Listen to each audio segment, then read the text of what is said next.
Live ಬಿಡ್ರಿ. ಮೀಡಿಯಾದವ್ರಿಗೆ Kannada ಇರಲ್ಲಪ್ಪ. H Ranganath ಯಾರ್ಯಾರಿಗೆ ಮಾತಾಡ್ತಿ ಮಾರಾಯ? ನಮ್ಮ ರೈತರ ಬಗ್ಗೆ ಮಾತಾಡಪ್ಪ ಮಾರಾಯ. ಒಂದು ದಿವಸ ಟಿವಿ ಒಳಗೆ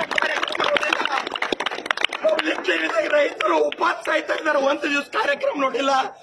ಸುಮ್ನೆ ಬುಡೇ ಬಿಡ್ತಿ ಟಿವಿ ಒಳಗ್ ಕೂತು. ಇದು ನಿನಗೇನ್ರೆ ತಟ್ಟಿತ್ತಂದ್ರೆ ಈ ಕಾರ್ಯಕ್ರಮ ಇವತ್ತು ಸಂಜೆ ಒಳಗೆ ಟಿವಿ ಒಳಗೆ ಬರಬೇಕು. ಈ ಟಿವಿ ಒಳಗೆ ಬರ್ಲಿಲ್ಲ ಅಂದ್ರೆ ನಾವು ಪಬ್ಲಿಕ್ ಟಿವಿ ಚಾನೆಲ್ ನೋಡೋದೇ ಬಂದ್ ಮಾಡ್ತೀವಿ. ನೋಡ್ರಿ, ನಾವು ನೌಕರಸ್ಥರು ಬರೀ 1ನೇ ತಾರೀಕಿಗೆ ಸಂಬಳ ಆಗಿಲ್ಲ ಅಂದ್ರೆ ಪಡೆದಾಡ್ತೇವೆ, ಪಗಾರ ಆಗಿಲ್ಲ ಅಂದ್ರೆ 30 ದಿವಸಕ್ಕೆ. ಹೆಂಗ್ ಮಾಡ್ಬೇಕು, ಖರ್ಚ ನಡೆಯಲ್ಲ ಅಂತೇಳಿ ಅವ್ರಿಗೆ ಎಲ್ಲ ತಿಂಗಳಿಗೆ ಪಗಾರ ಆಗ್ತದ್ರಿ. ಬೀಜ ಬಿತ್ತಿ ಸಾಲ ಮಾಡಿ ಗೊಬ್ಬರ ಹಾಕಿ 365 ದಿವಸ ಕಾಯ್ದ್ಮೇಲೆ ಬಿ ಬರ್ತದಿಲ್ಲ, ಗ್ಯಾರಂಟಿ ಇಲ್ಲ. ಅದಕ್ಕೆ ಕೈ ಜೋಡ್ಸ್ ಕೇಳ್ತೀನಿ, ಇದಕ್ಕೆ ನ್ಯಾಯ ಕೊಡ್ಸ್ಬೇಕು. DC ಮೇಡಮ್ ಅವ್ರು ಹಿಂದೆ ಮಾಡ್ರಿ. ನಾವು DC ಮೇಡಮ್ ಅವ್ರು ಇಲ್ಲಿ ಬರ್ಬೇಕು. ಒಬ್ಬ ಯಾವ ಹೇಳ್ತಾನೆ ಎಲ್ಲ ನಾವ ಮೇಡಮ್ ಅವ್ರು ಬರ್ತಾ ಇದಾರೆ, ಅವ್ರು ನಮ್ ಸಹೋದರಿಯರ, ಅವ್ರಿಗೆ ನಾವು ಗೌರವ ಮಾಡ್ತೀವಿ. ಆದ್ರೆ ಎಲ್ಲಾನು ನೀವು ಹೇಳಿದ್ ನಾವು ಕೇಳಲ್ಲ.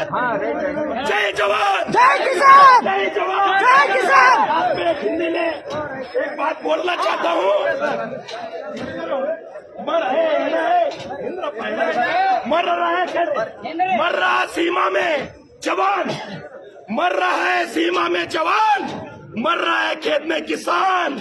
इस दुखी दिल से कैसे कहूँ मेरा देश महान. ನಮ್ಗೆ ನ್ಯಾಯ ಬೇಕು, ಕೇಳಂಗಿಲ್ಲ. ನಾವು ನಾಟಕೀಯ ಹೇಳಿಕೆಗಳಿಗೆ ಬೋಲೋ ಭಾರತ್ ಮಾತಾ ಕಿ ಜೈ, ಭಾರತ್ ಮಾತಾ ಕಿ ಜೈ.